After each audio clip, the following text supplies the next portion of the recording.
Assalamu alaikum wa rahmatullahi wa barakatuh, mes frères et sœurs.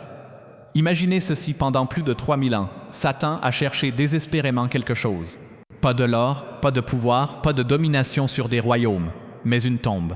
La tombe d'un homme qui a mis une telle peur dans le cœur du mal que, même aujourd'hui, Iblis ne peut pas se reposer tant qu'il ne l'a pas trouvé.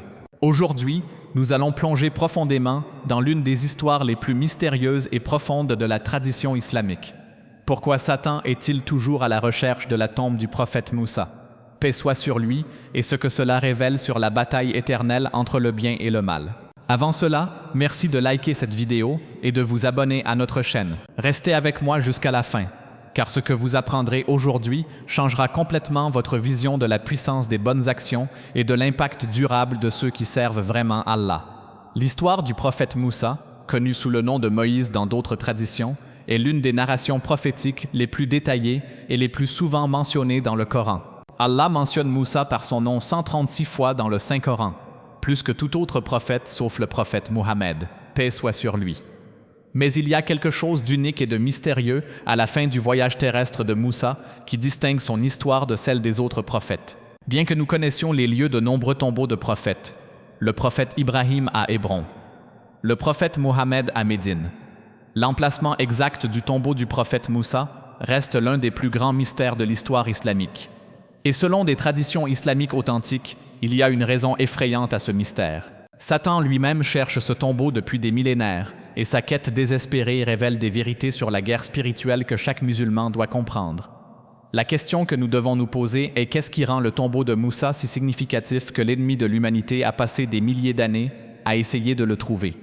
Quelle puissance réside dans ces restes sacrés qui continuent d'effrayer les forces du mal? Pour comprendre ce mystère, nous devons d'abord comprendre les circonstances uniques entourant la mort du prophète Moussa, paix soit sur lui. Selon des hadiths authentiques, notamment ceux rapportés par Abu Huraira et trouvés dans Sahih Bukhari, l'histoire de la mort de Moussa est différente de celle de tout autre prophète. Le prophète Mohammed, paix soit sur lui, nous a dit que lorsque l'ange de la mort est venu pour prendre l'âme de Moussa, quelque chose d'inédit s'est produit. Moussa, paix soit sur lui, n'était pas prêt à quitter ce monde. Il avait des affaires inachevées, une mission incomplète.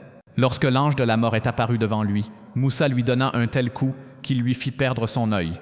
L'ange de la mort retourna vers Allah et dit: « Tu m'as envoyé vers un serviteur qui ne veut pas mourir. » Allah ordonna à l'ange de la mort de retourner vers Moussa et de lui dire de poser sa main sur le dos d'un bœuf, et pour chaque poil que sa main recouvrirait, il recevrait 1 an de vie supplémentaire. Mais lorsque Moussa demanda ce qui se passerait après ces années, l'ange répondit: « Alors ce sera la mort. » Moussa, paix soit sur lui, répondit: « Alors que cela se passe maintenant. » Mais voici où l'histoire devient encore plus extraordinaire. Allah lui-même prit l'âme de Moussa, puis quelque chose se produisit, qui n'était jamais arrivé auparavant, et ne se reproduirait plus jamais. Allah enfouit le prophète Moussa avec sa propre puissance divine, dans un endroit connu seulement de lui.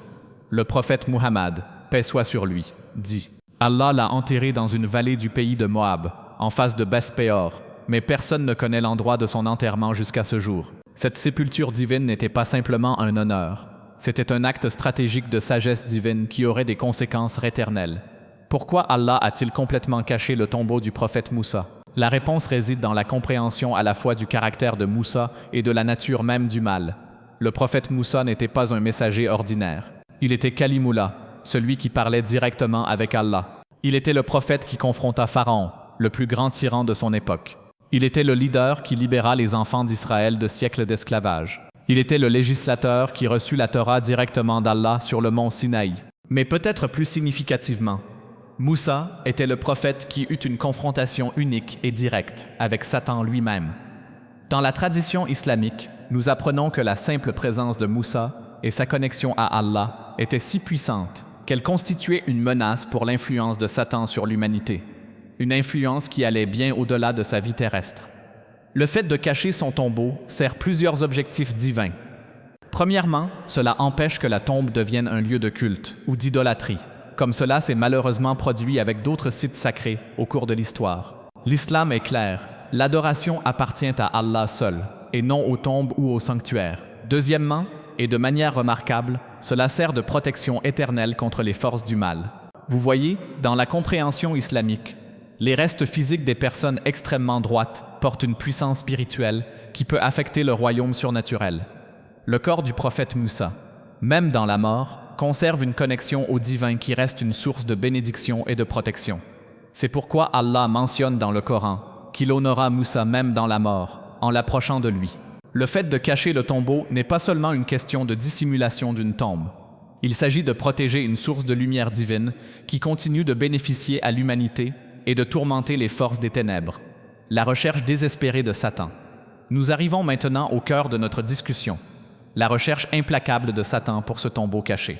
Selon les savants islamiques et les traditions authentiques, la recherche de Satan pour le tombeau de Moussa n'est pas simplement de la curiosité ou de la malice. Elle est motivée par une nécessité absolue de son point de vue. Le tombeau caché représente quelque chose que Satan ne peut pas tolérer, une source de bénédiction divine et de pouvoir spirituel qu'il ne peut ni corrompre, ni contrôler, ni neutraliser. Ibn Kathir et d'autres géants de la science islamique expliquent que Satan croit que s'il trouve le tombeau de Moussa, il pourra d'une manière ou d'une autre diminuer son impact spirituel. Certaines traditions suggèrent que Satan veut conduire les gens au tombeau pour en faire un lieu de culte autre que celui d'Allah, corrompant ainsi le monothéisme pur que Moussa a enseigné. D'autres suggèrent que la recherche de Satan est motivée par son désir de corrompre ou de profaner la tombe elle-même, croyant que cela pourrait d'une manière ou d'une autre réduire l'influence spirituelle continue de ce grand prophète.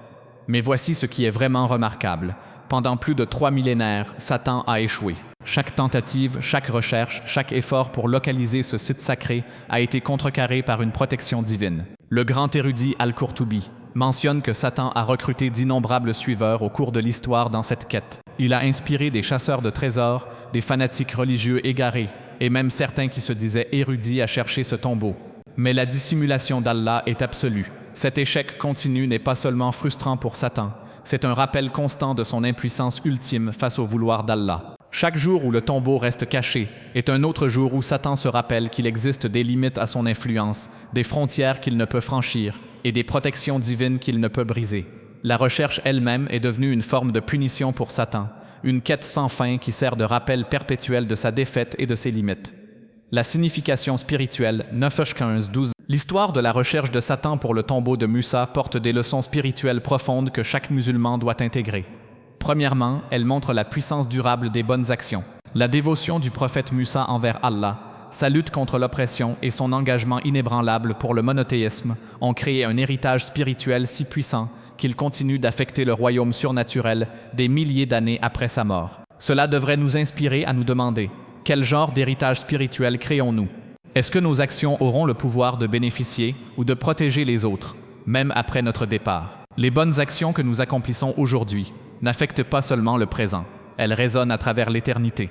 Deuxièmement, cette histoire révèle l'étendue de la peur que le mal éprouve face à la vraie droiture. L'obsession de Satan à trouver ce tombeau montre que les personnes droites ne font pas simplement le bien pendant leur vie.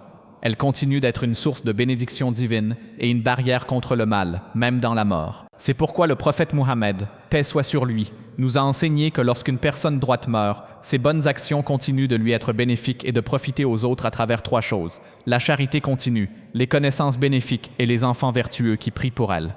Troisièmement, cette histoire démontre la protection absolue d'Allah pour ses serviteurs fidèles, tout comme Allah a caché le tombeau de Moussa de la portée de Satan.